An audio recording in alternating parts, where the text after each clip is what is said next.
Naghahanda na ang flight attendants na sina Jenny at Paula sa airport sa Los Angeles, samantala ay uminom ng gamot ang co-pilot na si Will C dahil masama ang kanyang pakiramdam. Pagkatapos ay nakita nila ang pasahero na si George na laging bumibiyahe ng mag-isa. Dumating din si Bev kasama ang kanyang asawang si Dr. Kingston na may Parkinson kaya't hindi ito makapagsalita at makagalaw. Kinakabahan ang army medic na si Shyla sa paglipad habang nagre-relax naman si Luis sa kanyang pusa. Magkakaroon na ng baby sila Neil at Susan at pareho silang maselan sa mga dumi kaya't nilinis na muna nila ang kanilang upuan bago umupo. Excited naman ang mga foreigner na sina Vorst at Nika na mga hindi masyadong marunong magsalita ng English. Samantala ay may daladalang isang kulungan ng daga si Henry at nang tulungan siya ni Ralph na ilagay ito sa storage bin ay bigla itong kinagat ng isang daga dahil hindi kasya ang kulungan kaya't pinalagay na lang ito ng flight attendant sa cargo hold. Palaging bumabahing si Preston at tila may sakit din ito na katulad ni Will C. At habang palipad na ang eroplano ay sinabi ni Jenny kay Neil na ibaba na ang cellphone nito.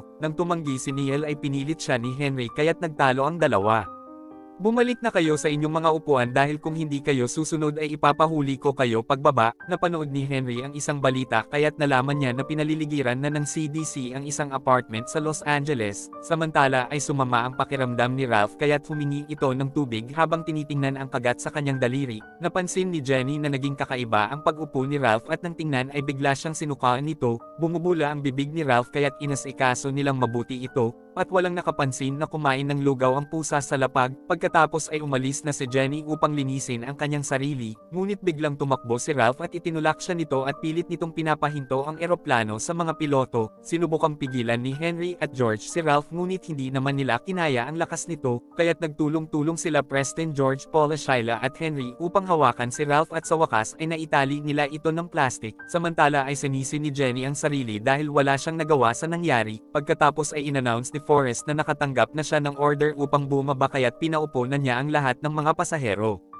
At habang pababa ay nag-uuga ng malakas ang eroplano, samantala ay patuloy na dumadaos-dos ang katawan at tumatama ang ulo ni Ralph kaya't nagtulong si Jenny at Paula upang maiupo ulit ito, ngunit nang magising si Ralph ay bigla nitong kinagat ang ilong ni Paula, kaya't nagtulong-tulong na naman ang mga pasahero upang mailak sa banyo si Ralph. At pagkababa ng eroplano ay binigyan ni Shyla ng ilang mga gamot si Paula at nilagyan niya ito ng scarf sa muka, ngunit maraming dugo na ang nawala kay Paula kaya't kailangan na nito ng medic. Hinawakan ni Forrest at Will C ang pinto ng banyo habang naglalabasan na ang iba maliban kay Bev at Kingston dahil kailangan nila ng tulong. Sinamahan ni Ed ang grupo sa kabilang gate ngunit nakalock naman ang pinto at walang sumasagot sa kanyang request sa radyo, kaya't wala silang choice kundi sundan na lang si Ed na dumaan sa employees entrance ngunit laking gulat nila nang makitang nakalock na naman ang lahat ng mga pinto doon, at nang tingnan niya ang isang power box ay kinumpirma niya na nilock na silang lahat, at ang lahat ng kanilang gagawin ay makikita sa security camera.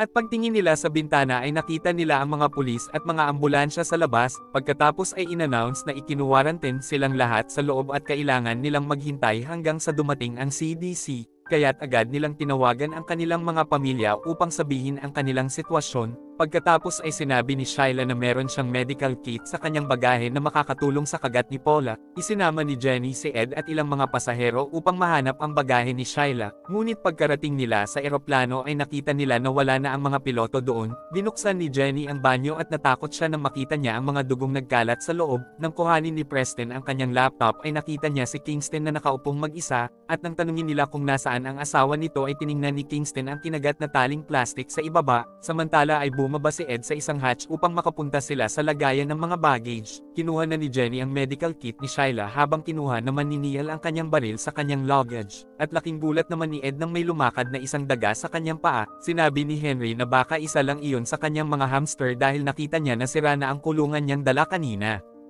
Habang pumapanik si Jenny ay nakita niya na may dugo ang laptop ni Preston at nakita din niya na gumagapang si Will C na may dugo din sa katawan. Pagkatapos ay biglang lumitaw ang nahawahan na si Forrest sa kanyang likuran at bigla siyang inatake nito. Tinulungan siya ni Ed ngunit hindi umubra ang mga pagsuntok nito kaya't binaril ni Neil si Forrest at tumilansik ang dugo nito sa kanyang muka. Pagkatapos ay agad na silang lumabas sa eroplano at nakita nila si Kingston na nasa wheelchair at ang walang malay na si Preston na may kagat sa batok. Nakita ni Jenny si Bev na umiiyak at humihingi ng tulong ngunit bigla itong naging zombie at inatake sila nito. kaya't agad silang nagtakbuhan sa labas at agad nilang nilak ang pinto. Pagkatapos ay bumalik na sila at ginamot na ni Shyla si Paula. Nilinis ni Susan ang dugo sa mukha ni Neil at pagkatapos ay naghalikan silang dalawa. Pagkatapos ay naglagay ng harang si Henry at Ed sa pinto upang hindi makalabas si Bev. Sinabi ni Shyla na hindi basta isang sakit lang ito at naalala din ni Jenny ang building na na-quarantine sa balita. Samantala ay nakita ni Kingston ang isang daga na namumula ang mga mata ngunit hindi naman siya makapagsalita. Pagkatapos ay biglang nahulog ang daga sa kanyang ulo at nakagat na siya nito bago pa man ito mahampas ni George.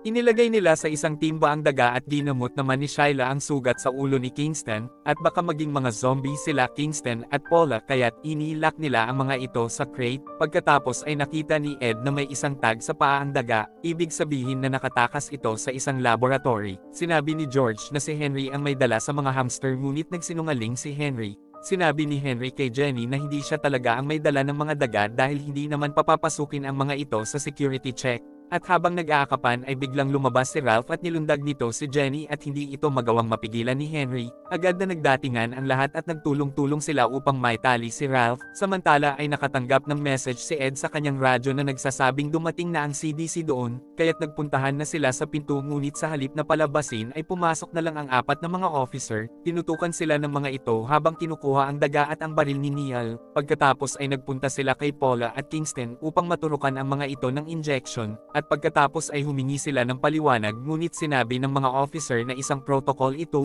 dahil ayaw nila magpa-inject kaya't si Luis ang nag-volunteer. Ngunit bago siya maturukan ay kinagat naman siya sa leeg ng kanyang pusa. Kaya't binaril ng pulis ang pusa ngunit nakatakbo naman ito. Pagkatapos ay naging zombie na si Kingston at inatake niya ang isang lalaki kaya't binaril siya ng isang pulis. Pinagbabaril ng mga pulis ang pinto upang makuha si Bev sa loob at pagkatapos ay sinundan sila ni Vorst ngunit pinagbabaril sila ng mga pulis. Hinila nila ang agent na nabaril sa hita bago nila isinarado ang pinto. Pagkatapos ay narinig nila ang mga ungol ng mga zombie na papalapit kaya't nagsitakbuhan sila sa loob ng isang container. Huminto si Susan nang makita niyang bumubula na ang bibig ni Neil kaya't kinaladkad siya ng kanyang mga kasamahan at sinabi ng mga ito na nahawahan na din si Neil. Pagkatapos isara ang container ay sinabi ni Shyla na may ibang kulay ang injection kaya't hindi ito protocol. Tinutukan ni Henry ng baril ang isang officer at umamin ito na hindi pala siya isang CDC at mula siya sa Biological Terrorism Organization, at nakita ng isa nilang unit sa LA ang isang bio-terror laboratory na ginawa ng isang kulto. Sinubukan nilang gumawa ng lunas mula sa mga nakaligtas ngunit mas lalo lang lumala ito, ibig sabihin na sila pala ngayon ang gagawin nilang human trial. Pagkatapos siguraduhing may dalang sakit ang daga ay biglang kinuha ng officer ang baril ni Henry at binawian ng buhay ang kanyang sarili.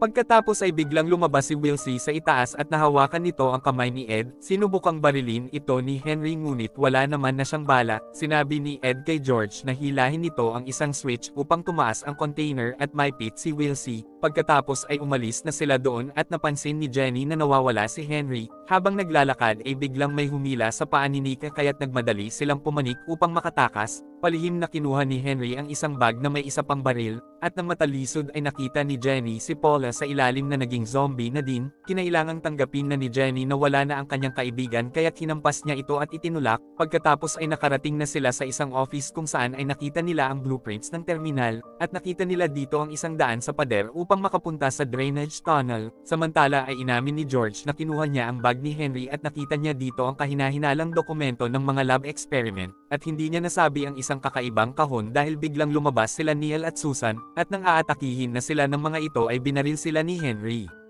Nakita ni Ed na nakagat na si Henry at pagkatapos ay binuksan na ni George ang kakaibang kahon at nakita nila ang mga gamot sa loob at isang syringe, at sa wakas ay umamin na din si Henry na talagang dala niya ang mga daga, at sinabing kasama siya ng mga kulto na sinabi ng officer kanina, at ang layunin nila ay linisin ang planeta mula sa mga tao na patuloy na dumarami nagiging mas marahas at mas nakakasira. Sinabi ni Henry na papatayin niya si Jenny kung hindi ibibigay ni George sa kanya ang antidote. Nilundag siya ni Ed upang pigilan ngunit nabaril siya ni Henry. Natakot na silang lahat kaya't hinayaan na nilang kunin ni Henry ang antidote. kung saan ay inihalo ni Henry ang kanyang dugo at itinurok niya ito sa kanyang mata, at sinabi niya na may mga followers ang kanyang grupo kaya't naipasok niya ang mga daga sa security. Naghanda nang umalis si Henry at ginawa niyang hostage si George ngunit pinigilan siya ni Jenny kaya't pinukpok niya ito. Umalis na si Henry habang hawak niya si George at dala ang blueprints ng tunnel. Pagkatapos ay sinundan sila ng dalawa, inatake ng zombing si Preston si Jenny kaya't pinagsisipan niya ito at inipit ang ulo hanggang sa mamatay. Pagkatapos ay nakita niya si Shyla na nakasuot ng thermal goggles ng isang officer. Isinuot niya ito kay Jenny dahil nakagat na din siya at sinabi niya kay Jenny na hanapin nito si George. Umalis na si Shyla at nagsisigaw ng malakas upang puntahan siya ng mga natirang mga infected kaya't pinatay siya ng mga ito. Nakita ni Jenny ang isang butas sa pader at habang papasok ay bigla siyang inatake ni Luis kaya't pinaghahampas niya ito.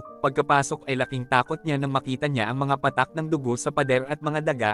Pagkatapos ay nakita niya ang blueprints at shirt ni Henry, at pagtingin niya sa ibaba ay nakita niya si George, at sinabi nito na hindi tumulab ang antidote kaya't naging zombie na din si Henry. Bumaba si Jenny at biglang may pumatak na mga dugo sa kanyang goggles. Pagkatapos ay bigla siyang inatake ni Henry kaya't nahulog ang kanyang goggles at agad siyang tumakbo. Isinuot ni George ang goggles at agad niyang kinuha ang baril at pinaputokan niya si Henry. Isinuot ulit ni Jenny ang goggles at ginamit niya ang wrench upang hampasin sa ulo si Henry. Pagkatapos ay biglang lumabas ang isang napakalaking apoy sa hatch. Ibig sabihin na sinusunog na ng team ang buong terminal. Ngunit sa kasamaang palad ay naharangan naman ang exit. Nakakita ng isang baggage tunnel si Jenny at sinipa niya pababa ang takip nito. Natatakot bumaba si George kaya't ibinigay ni Jenny sa kanya ang goggles at pinauna na siya nito, at habang naririnig nila ang mga pagsabog ay nagmadali silang gumapang ngunit agad na napagod si Jenny at nalaman niya na infected na din pala siya. Nakita siya ni George na nagsusuka ngunit ayaw nitong umalis nang hindi siya kasama, at para sa kanyang kaligtasan ay pumayag pa din si Jenny na sundan siya, at sa wakas ay nakita nila ang exit na nahaharangan ng mga bakal. Madaling nakadaan si George sa mga itong ngunit paglingon niya ulit ay inatake na siya ng naging zombing si Jenny. Salamat na lang dahil hindi nagkasya ito sa mga bakal at sa wakas ay nakalabas na si George sa airport. Samantala ay makikitang nakatakas na din ang pusa ni Luis at naglakad na ito papunta sa lungsod. At dito na po nagtatapos ang ating movie. Mag-subscribe ka na po Lods para sa magagandang mga movie na katulad nito. Maraming salamat po sa iyong panunood at pagsuporta. Ingat po palagi Lods. God bless.